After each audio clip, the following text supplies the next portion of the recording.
What if I told you that one of the most dangerous things happening to your body right now is not happening at a restaurant, not happening at a fast food drive-thru, and not happening because of anything unusual? It is happening in your own kitchen.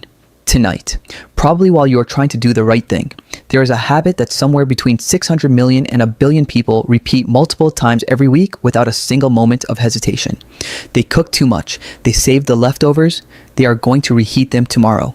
Responsible, practical, sensible, and 5 specific foods, 5 that I will name precisely, undergo chemical and biological transformations when that second round of heat touches them that create conditions inside your body directly linked to one of the most lethal cancers in existence. Pancreatic cancer, a disease with a 5-year survival rate under 12%, a disease that gives you no warning symptoms while it is forming, a disease that, by the time you feel anything at all, has in the overwhelming majority of cases already moved beyond the reach of effective treatment. I am Dr. Adrian Volker. I spent over 2 decades in internal medicine and gastroenterology, and I have sat across from too many patients who looked at me after a diagnosis and asked the same question. Why did nobody warn me? That question is why I'm here today, because the answer exists. The science is clear, and most people will never hear it unless someone decides to say it out loud. So today, that is exactly what I'm going to do. Stay with me through all 5, because the 5th one is the most dangerous of all, and it is almost certainly something you made in the last 72 hours. Before we get to the list, there is one thing about your pancreas that most people get completely wrong. And understanding it is the key to understanding why these 5 foods are so dangerous. That is next. The silent organ.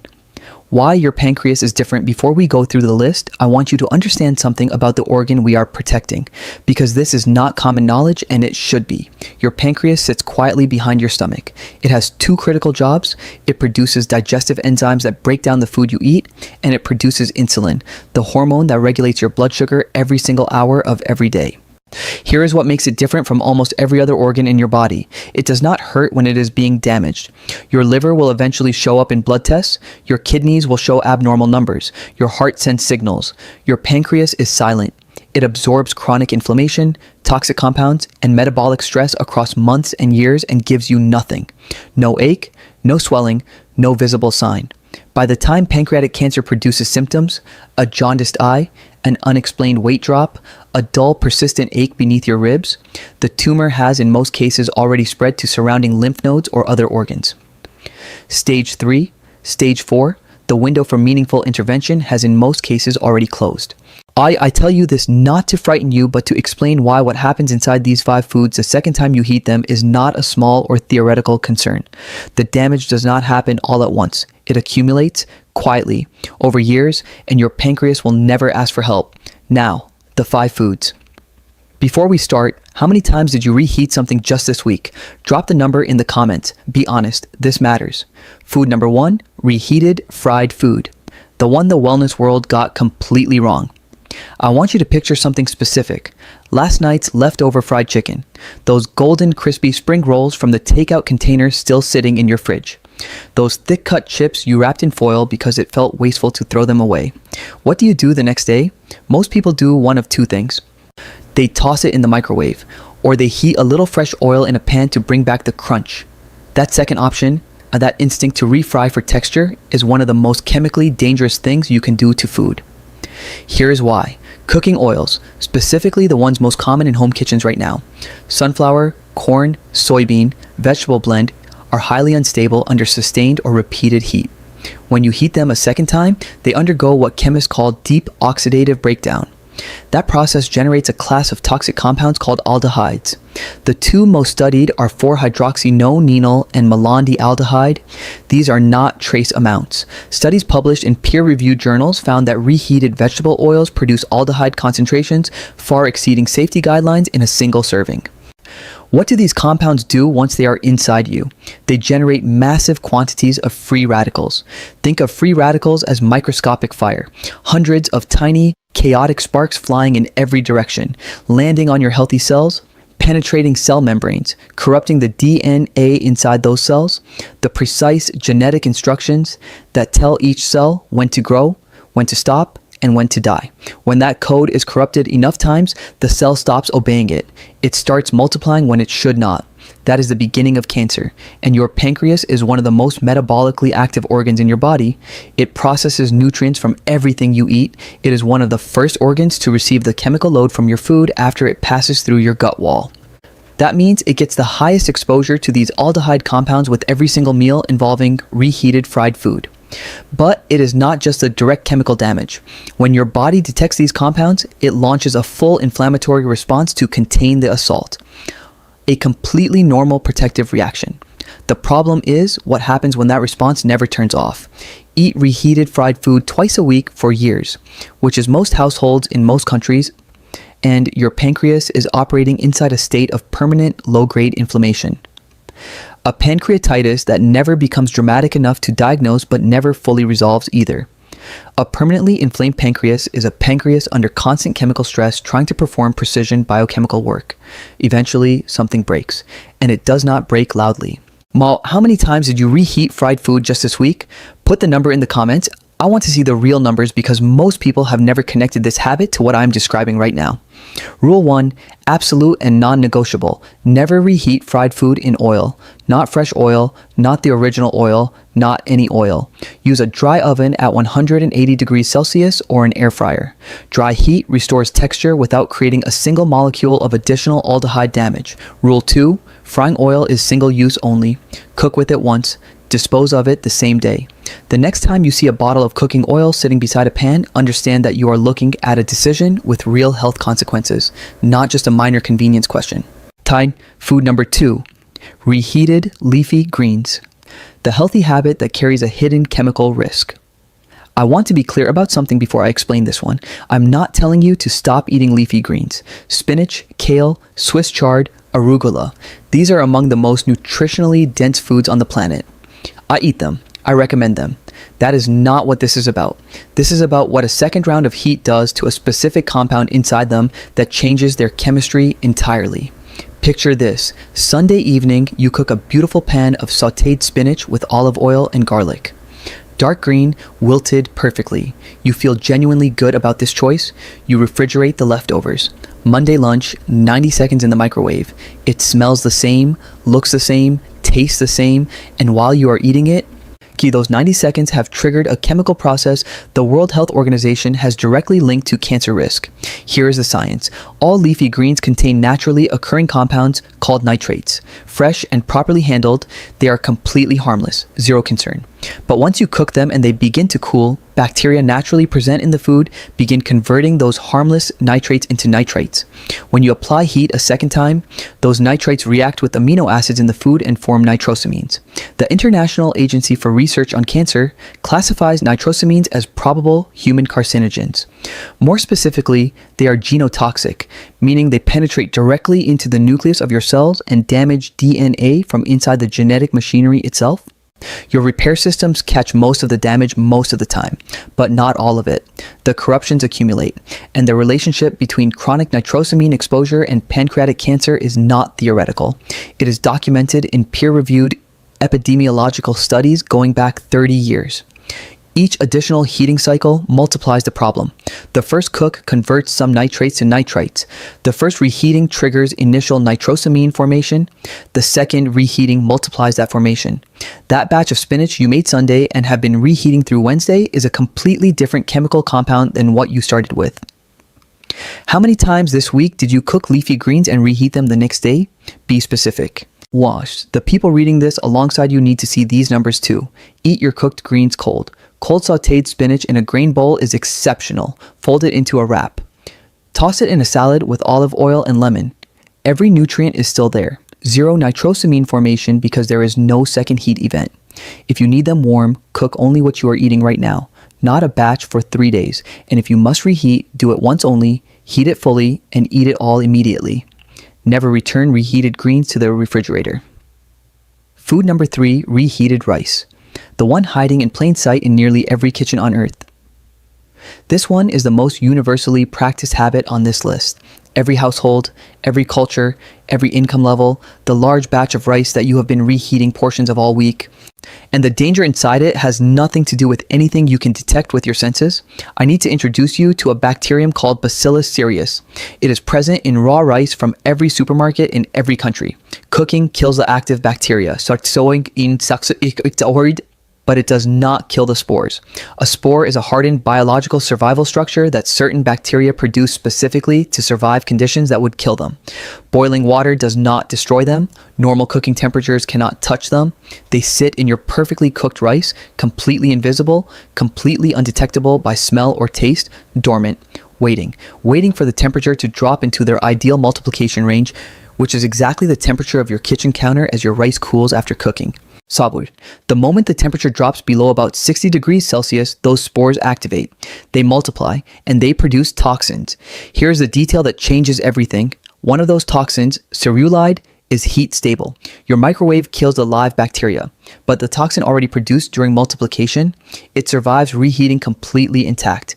Your microwave does nothing to it. It enters your body in full working condition. Think of it this way. Imagine a chemical factory operating secretly in your basement. You discover it and shut down every machine, but the barrels of toxic product already manufactured before you found it are still in the warehouse. Your microwave shuts the factory, but the barrels are already in your bowl. Now, full-blown food poisoning from Bacillus cereus is dramatic and impossible to miss. But that is not the version I am concerned about in this context. The version that connects to pancreatic cancer is repeated low-level exposure. Small amounts of toxin, too small to produce acute illness, consumed multiple times a week across years.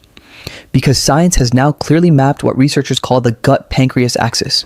Your gut and your pancreas share blood supply, lymphatic drainage, and inflammatory signaling pathways. Chronic low-grade gut inflammation from repeated toxin exposure sends those inflammatory signals directly to the pancreas. Every time, without exception. Right now, how many days has the rice in your refrigerator been sitting there? 1 day? 3? A week? Write the exact number. That number tells you exactly how much risk you have been quietly accumulating. Cool cooked rice within 1 hour of cooking. Spread it wide and shallow in a container or tray. More surface area means faster cooling, means less time for spore activation. Refrigerate it within that first hour. Eat it within 24 hours. When you reheat, heat it fully until it is steaming hot all the way through, not just warm. Then eat it completely. Never put reheated rice back in the refrigerator. One reheat, one meal, done. Food number 4, reheated chicken. The invisible gap between the outside and the inside. You made roasted chicken last night. Golden, seasoned beautifully, cooked all the way through to temperature. You were careful.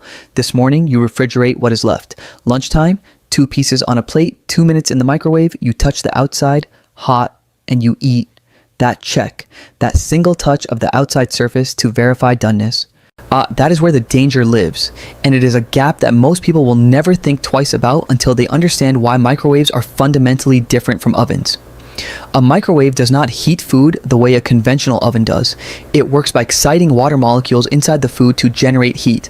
But different parts of a chicken thigh, the surface, the center, the bone adjacent tissue, areas of dense fat versus lean protein have radically different water content, density, and fat distribution. Some parts reach temperatures that kill bacteria. Others, sometimes just centimeters away, remain at precisely the temperature where bacteria do not die. They multiply. These are called cold spots. You cannot see them, you cannot feel them from the outside. The surface can register as scalding hot while an interior zone sits at an ideal bacterial incubation temperature. 2 pathogens make this specifically dangerous in chicken. Salmonella and Campylobacter, both are present in raw poultry at rates high enough that food safety agencies treat them as standard assumptions, not rare contaminations. Proper initial cooking eliminates them, but recontamination after cooking is entirely possible, from hands, cutting surfaces, utensils, or the refrigerator environment itself. Those cold spots in microwave reheated chicken are warm, moist, protein-rich environments, not death zones for bacteria, incubators. And as with Bacillus cereus, the pancreatic cancer risk is not only from acute poisoning events, which would be obvious and memorable, it is from the repeated subclinical exposures. Orlasi, small enough to feel like a slightly off stomach day, frequent enough across years to maintain a state of chronic low-grade gut to pancreas inflammation that never fully resolves. Be completely honest right now. When you reheat chicken, do you verify the internal temperature or do you touch the outside and assume the inside matches? That assumption is exactly where salmonella lives. Write yes or no in the comments. Use the oven. 175 degrees Celsius, covered tightly with foil, 15 to 20 minutes. The trapped moist heat reaches every part of the chicken uniformly. No cold spots, no guesswork. If you must use a microwave, and I understand that is the reality for most people, cut the chicken into small uniform pieces first. Use medium power, not maximum. Stop halfway, rearrange and flip every piece. Cover it. Chucker it and let it rest for 2 full minutes after the cycle ends. The internal temperature continues to equalize during that rest, or eat it cold. Cold shredded chicken in a salad or wrap. 0 cold spots, 0 bacterial risk, 0 inflammatory cascade. Food number 5, reheated potatoes. The double attack, and why this one is the most dangerous on the list. Every food we have covered so far carries one primary mechanism of harm. Reheated potatoes carry 2 completely independent chemical attacks happening simultaneously from a single bowl of leftovers. Picture last Sunday's roast potatoes. Perfect, golden outside, fluffy inside. You save the tray. Monday evening, you take them out, toss them in a hot oiled pan to crisp them back up and eat them feeling resourceful and satisfied. While you are doing that, 2 separate processes are attacking your pancreas from 2 completely different angles at the exact same time. Attack 1. Acrylamide. The International Agency for Research on Cancer classifies acrylamide as a probable human carcinogen. It forms when starchy foods are exposed to temperatures above 120 degrees Celsius during cooking. That golden color, that crispy exterior you love, that is the Maillard reaction, and acrylamide forms as part of that same chemical process. Here is what makes reheated potatoes specifically more dangerous than freshly cooked ones. After cooking and refrigeration, the potato surface dries out. Sugars and amino acids concentrate at that dry surface. When you apply high heat a second time, those concentrated reactants are in more favorable chemical conditions for acrylamide formation than they were during the original cook. You are almost certainly generating a higher carcinogenic load from your reheated potatoes than from the ones you ate fresh on Sunday. That is not speculation. That is documented chemistry. Attack 2. The insulin exhaustion problem. This one builds quietly over years before it becomes something a doctor can even name. When potatoes are cooked and then cooled completely in the refrigerator, something genuinely remarkable happens. A portion of the regular, digestible starch converts into resistant starch, a form your body processes more slowly, moderating your blood sugar response, feeding beneficial gut bacteria, and reducing the insulin demand placed on your pancreas.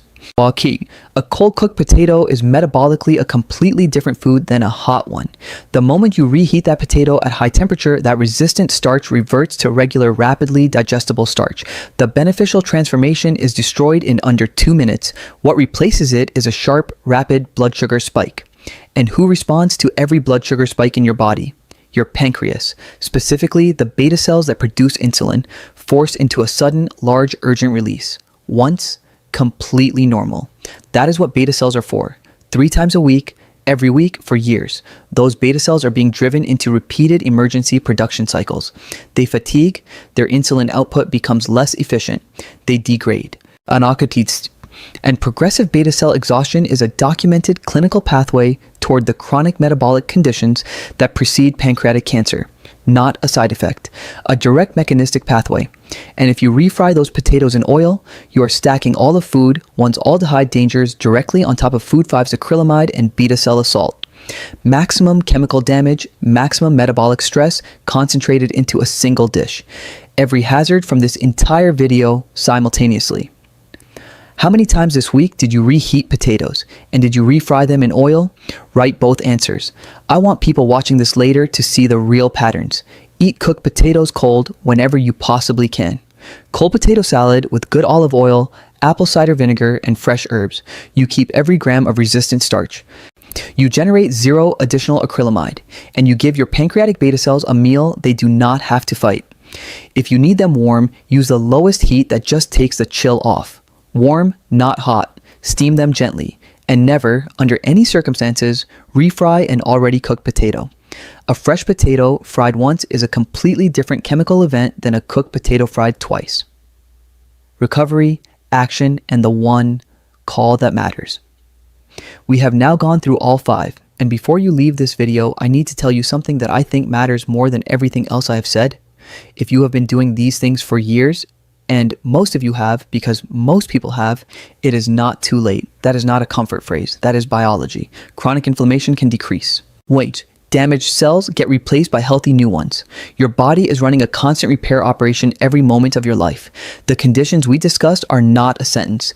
They are a current state that can be changed starting with the next meal you cook. The human body's capacity for recovery genuinely humbles me after all my years in this field. I have seen it in patients who made real changes when they still had time. The window does not close until it closes. So here is what I am asking you to carry out of this video today. Not fear. Fear paralyzes people. What I am asking you to carry is 5 specific, practical pieces of information you did not have 20 minutes ago. Fried food. Reheat it dry in an oven or air fryer. Never in oil. Never. Leafy greens, eat them cold or cook only what you need right now. No batch cooking for multiple reheat days. Rice, cool it fast, refrigerate within an hour, eat within 24 hours, 1 reheat maximum, then discard it. Chicken, oven or cold. If you must microwave, small pieces, medium power, halfway rearrangement, 2-minute rest. Potatoes, cold whenever possible. Gentle warm heat if needed. Never refried. Small decisions. Made consistently. Over months and years, that is the entire game. Your pancreas has been working for you in total silence every single day of your life.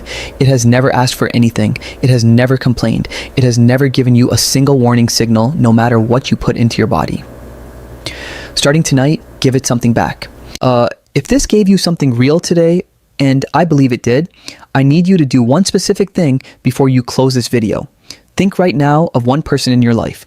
Your mother, your father, your partner, your closest friend. Someone who is almost certainly reheating rice or fried food tonight and has never heard a single word of what I just told you. Send this video to that person right now while it is still in your head. Not tomorrow, not when you remember. Right now. Because here is the thing about pancreatic cancer, Tiro. The people who get it did not know they were at risk. They did not know about the aldehyde compounds. They did not know about nitrosamine formation. They did not know about the gut-pancreas axis. Nobody told them. You now know. And you can change that for someone you love with a single share. Subscribe and turn on notifications. Every week I bring you exactly this kind of research, the kind that directly affects what you do in your own kitchen, in your own home, with your own family. The information that should be common knowledge, but somehow never is, that is what this channel is for. And drop your number in the comments. How many of these 5 foods did you reheat just this week? Read every comment. I want to know what people are actually dealing with in their real kitchens, not in a laboratory. I am Dr. Adrian Volker. Take care of yourselves, and I will see you in the next one.